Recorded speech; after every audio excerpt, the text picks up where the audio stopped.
আসসালামু আলাইকুম ওয়া রাহমাতুল্লাহি ওয়া বারাকাতুহু। বিসমিল্লাহির রহমানির রহিম।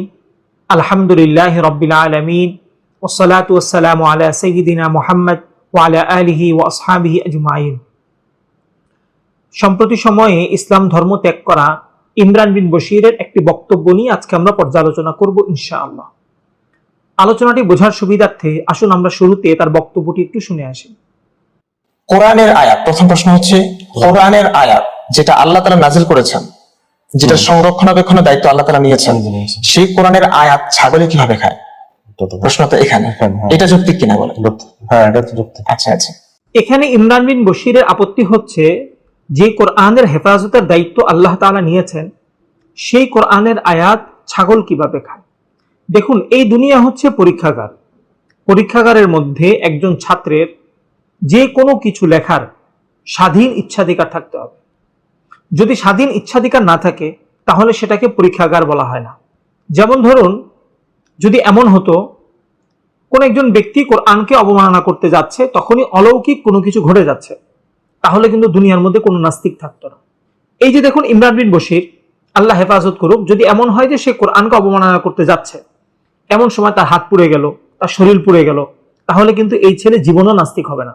কারণ হচ্ছে আমাদের স্বভাব হচ্ছে যে আমরা অলৌকিক জিনিস দ্বারা একটু বেশি প্রভাবিত হই। যেমন ধরুন, আপনি কোন একটা রাস্তা দিয়ে যাচ্ছেন, আমি আপনাকে বললাম আগামীকাল থেকে যেন তোমাকে এই রাস্তায় আর না দেখি। আপনি আমার কথা মানতেও পারেন, আবার ইচ্ছা করলে আপনি নাও মানতে পারেন। বাকি যদি এমন হয় যে আপনি রাস্তা দিয়ে হেঁটে যাচ্ছেন, কোন একটা জিন অথবা অস্পষ্ট একটা আওয়াজ থেকে আপনাকে বলা হলো আগামীকাল থেকে যেন তোমাকে এই রাস্তায় না দেখে, আপনি কিন্তু সেই রাস্তা দিয়ে হাঁটবেন না। এটা মানুষের স্বভাব, এটা আমাদের স্বভাব।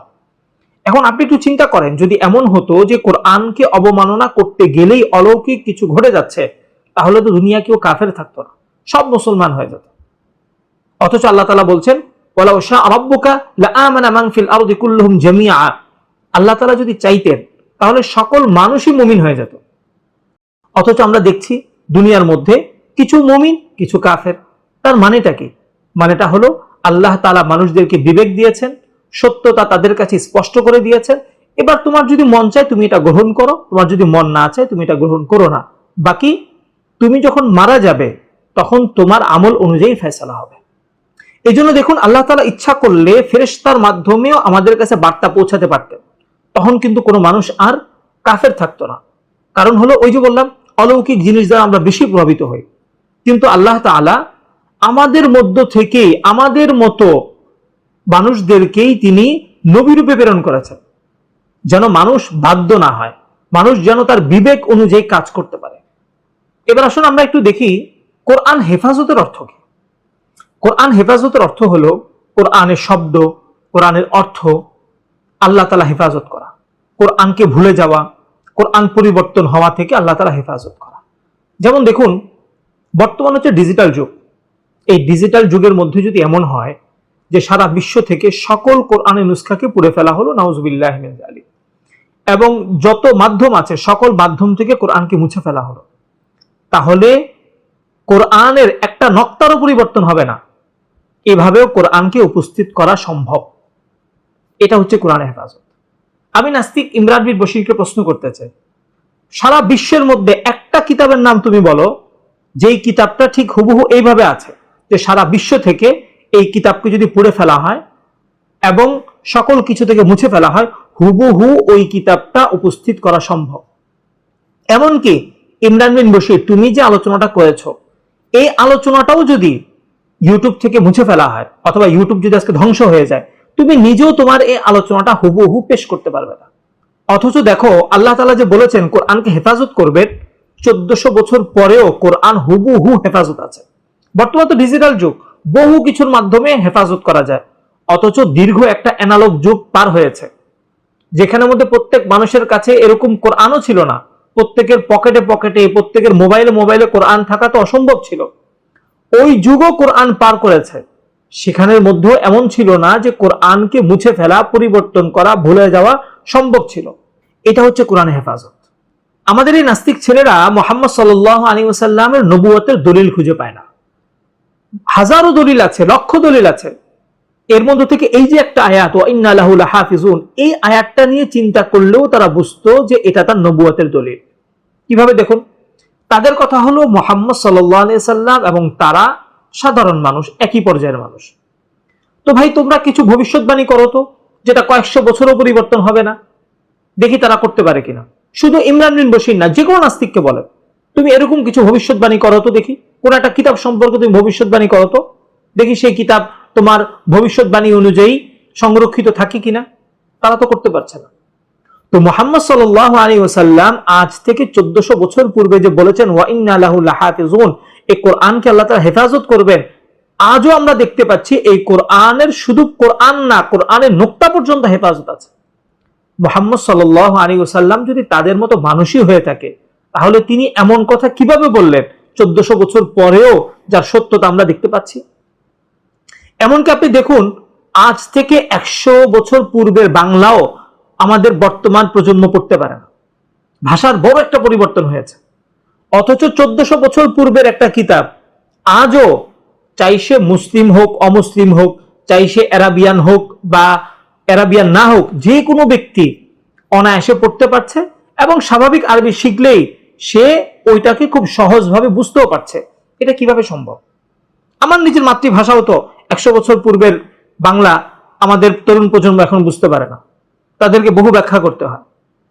তো কোরআন কিভাবে 1400 বছর পরেও এখনো হুবহু ঠিক সেভাবেই আছে, এবং ভাষাটাও এখন পর্যন্ত কিভাবে সেভাবে আছে, যেটা আমাদের নাস্তিকদের মাথায় ধরে না।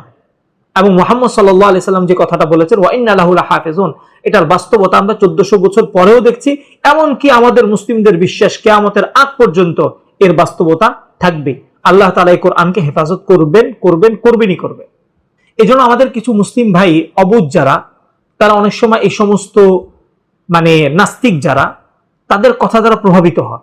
তারা মনে করেন যে এরা যেটা বলে সেটা মনে হয় আপনার চিন্তা ভাবনা করেই বলে। আসলে বিষয়টা কিন্তু এমন না। এই যে ছেলেটা এই কথাটা যে বললো, ছাগল খায় কিভাবে, ছাগলকে আল্লাহ তাআলা ইচ্ছাধিকার দিয়েছেন। ছাগল যা ইচ্ছা তা করতে পারবে, যা ইচ্ছা সে খেতে পারবে। এবং ছাগল যদি কোরআন না খেতে পারে, তাহলে তো আর দুনিয়ার মধ্যে কোনো মানুষ নাস্তিক থাকবে না, সব আস্তিক হয়ে যাবে। আর আল্লাহ তাআলা তো চান প্রত্যেক ব্যক্তি নিজ ইচ্ছা শক্তি অনুযায়ী অথবা নিজ স্বাধীনতা অনুযায়ী ইসলামকে সে গ্রহণ করুক। যখন কোনো ব্যক্তি নিজ ইচ্ছায় কোনো একটা কিছু গ্রহণ করবে, এর বিনিময়ে যখন তাকে জান্নাত দেওয়া হবে, এটা হবে জান্নাতের উপযুক্ত প্রতিদান। আপনি আমাকে কোনো কাজে বাধ্য করেছেন, বাধ্য করার পর আপনি আমাকে কোনো একটা প্রতিদান দিচ্ছেন, এটাতে কোনো ফায়দা নেই। ফায়দা হচ্ছে ওখানে যে আমি কোনো কাজে বাধ্য না, তারপর আমি ভালো কাজটা করেছি, সেজন্য যখন আপনি আমাকে প্রতিদান দিবেন, এই প্রতিদানটা হয় যথাযথ। সুতরাং আমাদের যে সমস্ত ভাইরা এই সমস্ত ছোটখাটো ছেলে যারা বা এর থেকে উঁচু পর্যায়ে যারা আছে, যাদেরকে খুব চিন্তাশীল মনে করেন, আসলে এরা চিন্তাশীল না। এরা আল্লাহ তাআলা যে হিকমত, এটা বুঝতেও তো তারা পারে না এখন পর্যন্ত। এই জন্য আমি আমার মুসলিম ভাইদের বলবো, এই সমস্ত নাস্তিক যারা, এদের আকল বুদ্ধি পরিপক্ক না। আর আকল বুদ্ধি যদি পরিপক্ক হয়, তাহলে সে কখনো নাস্তিক হবে না, সে আস্তিকই হবে। কারণ পাগল, তার আকল বুদ্ধি সমস্যা থাকে, দিনই দেয় সে পাগল। এই জন্য আমরা আসলে তাদেরকে মনে করি যে সুস্থ, আসলে তারা সুস্থ না, তারা অসুস্থ। এই যে ছেলেটা বললো ছাগল খায় কিভাবে, ছাগল যদি নাই খেতে পারে, তাহলে তো এই ছেলেটাও নাস্তিক হতো না। কারণ সে যখন দেখতো যে দুনিয়ার সব কাগজ ছাগল খেতে পাচ্ছে, কোরআনকে খেতে পারছে না, যখনই কোরআনকে খেতে যাচ্ছে তখনই কোনো একটা কিছু ঘটে যাচ্ছে, তাহলে তো সে বিশ্বাস করে ফেলতো যে এই কোরআন অলৌকিক কোনো একটা কিছু। সুতরাং আল্লাহ তাআলা যেটা আমাদের কাছে পেশ করেছেন সেটা সত্য। তাহলে তো আর মানুষের ইচ্ছাধিকার থাকলো না, সব মানুষ বাধ্য হয়ে মুসলিম হয়ে যেত। আল্লাহ তাআলা এটা চান না। আল্লাহ তাআলা চান প্রত্যেক মানুষ তার বিবেক অনুযায়ী ইসলাম ধর্মটাকে গ্রহণ করুক। সুতরাং আমি আমার মুসলিম ভাইদের বলবো, এই সমস্ত অসুস্থ ব্যক্তি যারা, এদের অনুসরণ করে আপনি আপনার পরকালকে বরবাদ করবেন না। আপনি ভাবছেন এদেরকে চিন্তাশীল, এরা মোটেও চিন্তাশীল না, এরা হলো অসুস্থ প্রকৃতির মানুষ। এজন্য এদের থেকে দূরে থাকুন, এদের আলোচনা শোনা থেকে দূরে থাকুন, এবং এদের আলোচনা শোনা দ্বারা আপনার মাঝে সন্দেহ সংশয় সৃষ্টি হবে। এই সন্দেহ সংশয় সৃষ্টি যখন হবে, তখন আল্লাহ মাফ করুক, এমন সময় শয়তান এটাকে এত বৃদ্ধি করবে যে আপনাকে ইসলাম থেকে বের করে দিয়ে আপনার পরকালকে বরবাদ করে দিতে পারে। এখানে গুরুত্বপূর্ণ একটা বিষয় হলো ইলমুল কালামের চর্চা। এই যে আমি যে কথাগুলো বললাম, আসলে এটাই হচ্ছে ইলমুল কালাম, অর্থাৎ দলিল এবং আকল, এই উভয়টার মাধ্যমে ইসলামিক আকীদাকে মজবুত করা। দুঃখজনক বিষয় হলো আমাদের দেশের মধ্যে ইলমুল কালামের চর্চা নাই বললেই চলে। এজন্য আমি আমার মাদ্রাসার তালিব ইলম ভাই এবং আসাদিজা ইকরামদের কাছে অনুরোধ করব ইলমুল কালামের চর্চাকে আরো ব্যাপক করার জন্য। ইলমুল কালামের চর্চা যত ব্যাপক হবে, মানুষের সন্দেহ সংশয় তত দূর হবে। আল্লাহর অস্তিত্ব সম্পর্কে, নবুয়াত সম্পর্কে, পরকাল সম্পর্কে মানুষের বিশ্বাস আরো মজবুত হবে। আমাদের বিশ্বাসটা হচ্ছে অনেকটা জাহের, অর্থাৎ কোরআন বলেছে আমরা বিশ্বাস করছি। বিশ্বাসকে শুধু এতটুকুর মধ্যে রাখা যাবে না, বিশ্বাসকে এমন করতে হবে যে আমার আকলও বলছে এই কথা যে এটাই সত্য। যখন আপনার আকল বলবে এই কথা এবং আপনি দেখবেন যে কোরআনও বলেছে এই কথা, তখন আপনি ওটাকে মানতে বাধ্য। এই জন্য আমি আমার আসাদিজা ইকরাম এবং তালিবুল ইলম ভাইদের বলবো ইলমুল কালামের চর্চাকে আরো ব্যাপক করুন। ইনশাআল্লাহ এতে নাস্তিকতা কমবে, মানুষের ঈমান আরো মজবুত হবে। এবং এই সমস্ত নাস্তিক যারা, এদের কথা শুনে আপনি সন্দেহ সংশয়ের মাঝে পড়ে আপনার পরকালকে বরবাদ করবেন না। আল্লাহ তাআলা আমাদের সকলকে এই কথাগুলোর উপর আমল করার তৌফিক দান করুক, আমিন। এবং আশা করছি আপনি আলোচনাটি শেয়ার করে দিবেন, যাতে করে আমার আপনার মুসলিম ভাই বোনদের নিকট এই আলোচনাটা পৌঁছে যায় এবং তারাও যেন এই সমস্ত নাস্তিকদের থেকে সতর্ক থাকতে পারে এবং তারাও যেন তাদের পরকালটাকে নিরাপদ রাখতে পারে। আল্লাহ তাআলা আমাদের সকলকে তৌফিক দান করুন, আমিন। ওয়া আখিরু দাওয়ানা আলহামদুলিল্লাহি রাব্বিল আলামিন। আসসালামু আলাইকুম ওয়া রাহমাতুল্লাহি ওয়া বারাকাতুহু।